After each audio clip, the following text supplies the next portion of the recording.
Après avoir parlé du rôle du Japon pendant la Première Guerre mondiale, je reviens cette fois plus en détail sur le siège de Tsingtao, souvent relégué aux marges des récits historiques. Il s'agit pourtant de la plus grande bataille d'Asie de la Première Guerre mondiale.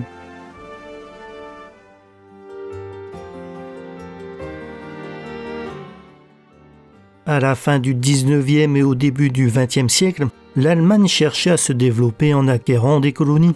Et comme les autres grandes puissances, elle finit par s'intéresser à la Chine.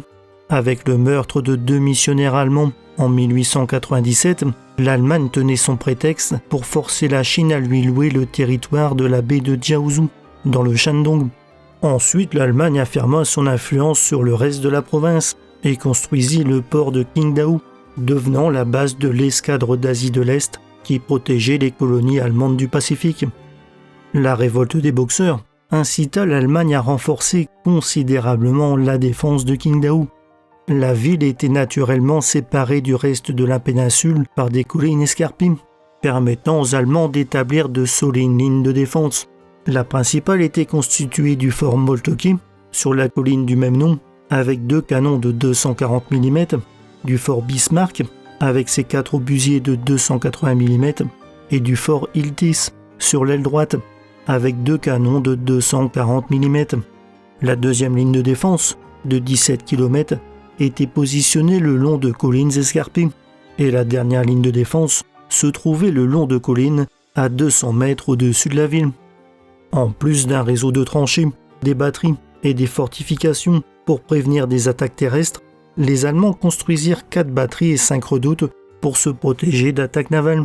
Et quand la guerre devient inévitable, ils mouillèrent de nombreuses mines à proximité du port. Le Royaume-Uni voyait d'un mauvais œil la présence allemande en Chine et loua Weiwei, également dans le Shandong, en tant que port et station de charbonnage. Le Royaume-Uni commença également à tisser des liens étroits avec le Japon, aboutissant à la signature de l'alliance anglo-japonaise le 30 janvier 1902.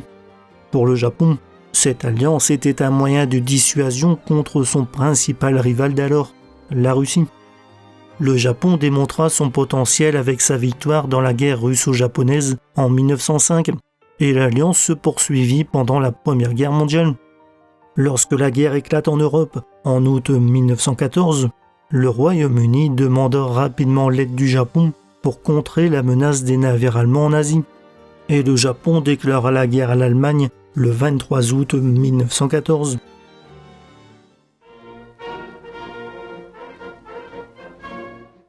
Le 27 août 1914, la marine impériale japonaise a déployé sa deuxième flotte sous le commandement du vice-amiral Sadakichi Kato pour bloquer Tsingtao, avec le soutien de la Royal Navy, et envoya le cuirassé HMS Triumph et le destroyer Husky. Bien que cette force fût principalement composée de navires anciens, elle comprenait également quelques navires modernes, tels que les dreadnoughts Kawachi et Setsu, les croiseurs de bataille Kongo et Ie, ainsi que le porte-hydravion Wakamiya. La principale force de la marine allemande d'Extrême-Orient, commandée par l'amiral Maximilian von Spee, avait anticipé le blocus et avait quitté Tsingtao avant le début de la guerre, le croiseur Emden pour mener des raids dans l'océan Indien, avant d'être finalement coulé le 9 novembre 1914. Les navires restant à Tsingtao n'étaient que des navires de petite taille, peu adaptés à la navigation en haute mer. Le 1er septembre 1914, la 18e division d'infanterie, commandée par le lieutenant-général Mitsuomi Kamyu, forte d'environ 23 000 hommes et 142 pièces d'artillerie, commença à débarquer à Longkou, au nord de la péninsule du Shandong, alors touchée par de fortes inondations. Bien que ça puisse sembler étrangement éloigné, ça s'explique par la grande prudence face aux mines et aux navires allemands. D'ailleurs, le même jour, la canonnière allemande Jaguar coula le destroyer japonais Shilotai. La Chine protesta contre la violation japonaise de sa neutralité, mais ne fit rien.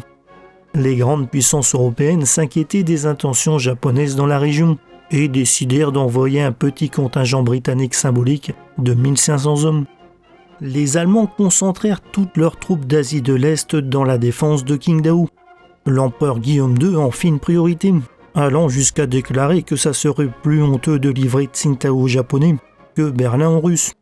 Cependant, la garnison commandée par le capitaine de marine et gouverneur Alfred Meyer Waldeck, composée de marins, de troupes coloniales chinoises et de marins austro-hongrois, ne comptait que 3625 hommes au total, avec une modeste flotte de navires. Les Allemands se trouvaient ainsi en très grande infériorité numérique et isolés à l'autre bout du monde, laissant peu de doute sur l'issue de la bataille.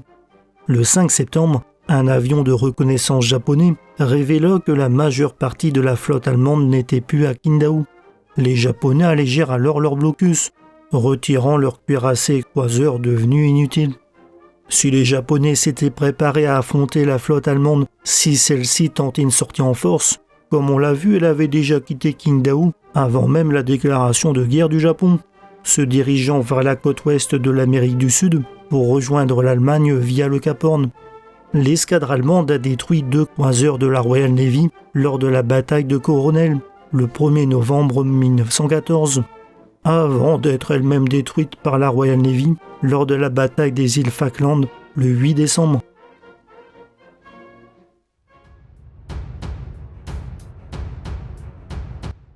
Le 13 septembre, les forces terrestres japonaises ont lancé une charge de cavalerie sur la garde arrière allemande à Jimmu, forçant les Allemands à se replier. Par la suite, les Japonais ont pris le contrôle de Jiaozu et du chemin de fer du Shandong. Le lieutenant-général Kamio, considérant que c'était un point de non-retour et face à un temps extrêmement mauvais, ne prit aucun risque. Il a renforcé les troupes, a renvoyé les renforts en chemin et les a fait débarquer à Loshan, à environ 29 km à l'est de Qingdao. À partir du 27 septembre, les forces japonaises ont progressé vers Qingdao, atteignant dès le lendemain la première ligne de défense allemande, reliant les monts Fushan et Koshan.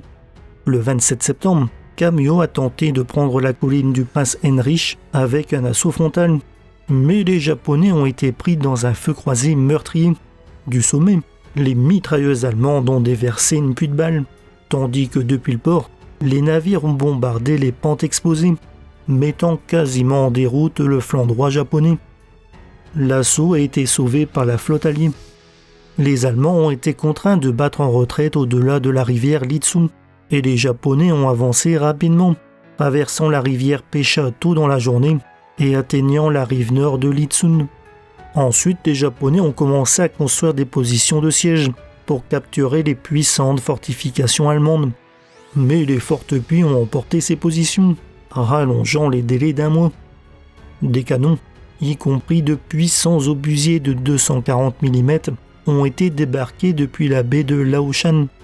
Pendant que le siège durait, les navires de guerre piégés dans le port ont été sabordés les uns après les autres, après que leur armement était amené sur terre pour renforcer les défenses allemandes.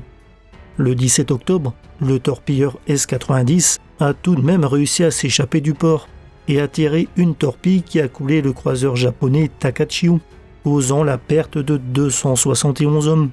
Le S-90 n'a cependant pas pu retourner à Qingdao et a été sabordé dans les eaux chinoises une fois à court de carburant. Le dernier navire allemand, le Jaguar, a été sabordé le jour de la reddition de la forteresse. Durant cette campagne, le commandement japonais s'est distingué par une prudence très inhabituelle pour l'armée japonaise. Contrairement à la guerre russo-japonaise, où l'armée japonaise lançait des vagues de fantassins dans des charges sanglantes, cette fois la progression était très prudente, la stratégie reposant entièrement sur l'écrasement de l'ennemi par l'artillerie. Kamio a pris beaucoup de temps pour amener de grandes quantités d'équipements et pour sécuriser les voies d'approvisionnement. Cette grande prudence, ainsi que le fait que Kamio n'ait pas lancé de grandes charges, a donné l'impression que la bataille était inutilement longue. Kamio a même été traité de lâche et moqué pour sa stratégie au Japon.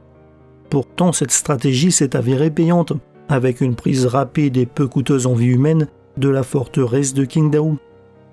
Cette bataille est également la première d'Asie à avoir une dimension aérienne. L'armée japonaise a formé une unité aérienne temporaire, avec 5 avions, tandis que la marine, avec le premier porte-avions de la marine impériale japonaise, le Wakamiya, a déployé des avions de reconnaissance de type Maurice Farman. Le 6 septembre, les hydravions du Wakamiya ont effectué la deuxième attaque air-mer de l'histoire, en bombardant, sans succès, le Kaiserine Elizabeth et le Jaguar dans la baie de Jiaozhou. Ils sont également les premiers hydravions au monde à attaquer des cibles maritimes et terrestres, ainsi que les premiers avions à effectuer un bombardement nocturne. Cependant, en raison des limitations techniques de l'époque, ça avait surtout une portée psychologique, plutôt que tactique. De son côté, l'armée allemande ne pouvait déployer qu'un seul Rumplertaube, mais bien que seul, le pilote Günther Ploeskou a causé de gros problèmes aux forces japonaises, en indiquant des cibles pour les canons allemands, si bien qu'à chaque fois qu'il approchait, les Japonais devaient se cacher. Il a également mené plusieurs attaques gênantes sur les navires du blocus, en larguant des munitions improvisées. Ploeskou a également revendiqué avoir abattu un farman japonais avec son pistolet, ce qui en fait la première victoire aérienne de l'histoire de l'aviation. Les Japonais ont évidemment tenté de neutraliser l'avion indésirable, mais le 30 septembre, le Wakamiya a heurté une mine et a dû retourner au Japon, obligeant ses avions à décoller depuis une plage, les désavantageant considérablement. Le 13 octobre, les Japonais ont lancé pas moins de 6 avions contre le Taube. Bien que sa maniabilité dépassât largement celle des avions japonais, face à un tel nombre, il a été contraint de se retirer après avoir été quasiment encerclé.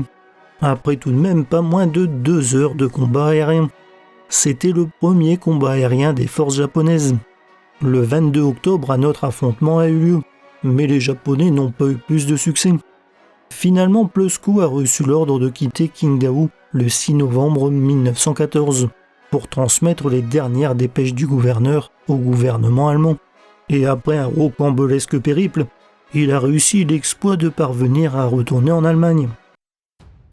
Le 31 octobre, grâce à une préparation minutieuse, la 18e division et la 2e flotte ont commencé à bombarder la forteresse, tout en creusant des lignes de tranchées parallèles, comme elles l'avaient fait lors du siège de Port-Arthur 9 ans plus tôt. Les défenses allemandes ont été sous un bombardement constant de jour comme de nuit pendant 7 jours. En seulement 7 jours, les canons japonais ont déversé pas moins de 1600 tonnes d'obus sur la forteresse, soit 40% de ce qu'ils avaient tiré pendant 6 mois à Port-Arthur, détruisant presque entièrement les lignes allemandes, tandis que les troupes japonaises avançaient leurs tranchées sous le couvert de l'artillerie. Dès le 31 octobre à minuit 30, la première ligne allemande est tombée, et le 3 novembre, c'est le tour de la deuxième. Derrière les solides remparts de la forteresse, les canons des monts Moltke et Bismarck constituaient un obstacle important pour les Japonais. Mais ces positions ont rapidement subi les bombardements japonais, et le 5 novembre, les soldats du fort Bismarck se sont repliés. Lorsque l'artillerie allemande a manqué de munitions, le 6 novembre, la reddition est devenue inévitable. Dans la nuit du 6 novembre, des vagues d'infanterie japonaises ont attaqué la 3e ligne de défense et ont submergé les défenseurs. Le lendemain matin, l'armée allemande a hissé le drapeau blanc et à 19h50, les deux armées ont signé le traité de reddition de Qingdao, marquant la chute de la forteresse. Les pertes japonaises s'élevèrent à 733 tués et 1282 blessés. Les Britanniques ont dénombré 12 tués et 53 blessés, tandis que les Allemands ont perdu 199 morts et 504 blessés. 4700 prisonniers ont été internés dans des camps de prisonniers au Japon, où ils sont restés jusqu'à la signature du traité de paix de Versailles en 1919. Mais 170 ont choisi de rester au Japon. Voilà, c'est la fin de cette vidéo. J'espère que ça vous a plu. Et si c'est le cas, je vous encourage à mettre un petit like et au passage à vous abonner pour ne rater aucune de mes prochaines vidéos.